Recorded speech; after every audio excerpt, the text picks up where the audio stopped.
കായികമേളകളിൽ കാണികളിൽ ആവേശമുണർത്തുന്ന മത്സരമാണ് ഖോ-ഖോ. വേഗതയും മെയ്വഴക്കവും താരങ്ങൾക്ക് ഏറെ വേണ്ട മത്സരം.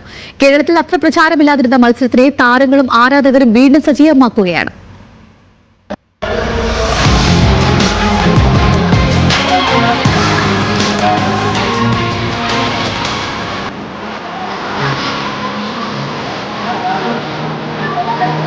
ഒറ്റനോട്ടത്തിൽ മനസ്സിലാക്കാൻ കഴിയാത്ത നിയമങ്ങളാണ് ഖോ-ഖോയെ വ്യത്യസ്തമാക്കുന്നത്.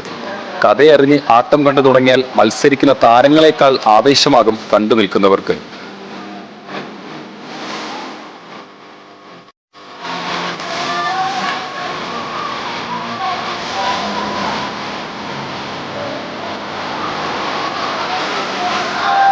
Post to post 2 central line ഉണ്ട്.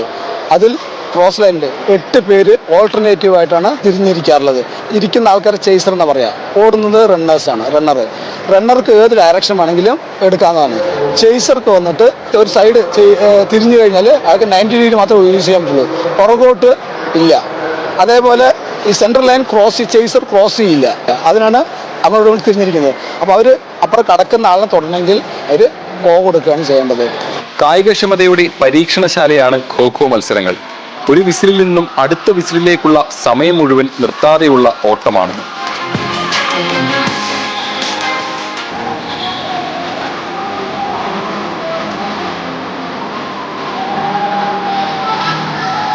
കളിക്കുമ്പോൾ നമുക്കൊരു ആവേശം വരും.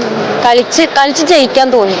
സാർ കുറെ സ്കില്ലുകളൊക്കെ പഠിപ്പിച്ചു തന്നു. പിന്നെ അങ്ങനെ കുറച്ച് ആവേശം കയറിയാം. പിന്നെ അങ്ങനെ കളിക്കാൻ തുടങ്ങിയിട്ടാണ്. മീറ്റുകളിൽ മാത്രം ഒതുങ്ങിയിരുന്ന ഖോ-ഖോയ്ക്ക് ഇപ്പോൾ പ്രചാരം കൂടി വരുന്നുണ്ടെന്ന് പരിശീലകൻ. അന്തർദേശീയ തലത്തിൽ മത്സരങ്ങൾ വന്നതുകൊണ്ട് ഖോ-ഖോയുടെ പ്രചരണം കേരളത്തിൽ ഇപ്പോൾ കൂടി വന്നുകൊണ്ടിരിക്കുകയാണ്. ഫുട്ബോൾ പോലെയോ അല്ലെങ്കിൽ ക്രിക്കറ്റ് പോലെയോ കുട്ടികൾക്ക് പൈസയുടെ ചിലവ് വരുന്നില്ല. അപ്പോൾ എല്ലാ സാധാരണ മക്കൾക്ക് പഠിക്കാം. സാധാരണ സ്കൂളിലെല്ലാ ടീമുകളും വരുന്നുണ്ട്. ഏഷ്യൻ ഗെയിംസിലുണ്ട്, സൗത്ത് ഏഷ്യൻ ഗെയിംസ്, സാഫ് ഗെയിംസിലൊക്കെ ഉൾപ്പെടുത്തിയിട്ടുണ്ട്.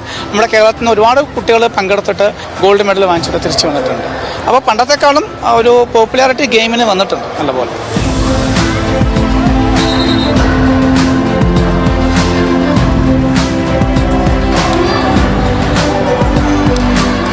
തിരുവനന്തപുരത്ത് നിന്നും അക്ഷയ് VS-നൊപ്പം MP ദേവൻ, ന്യൂസ് മലയാളം.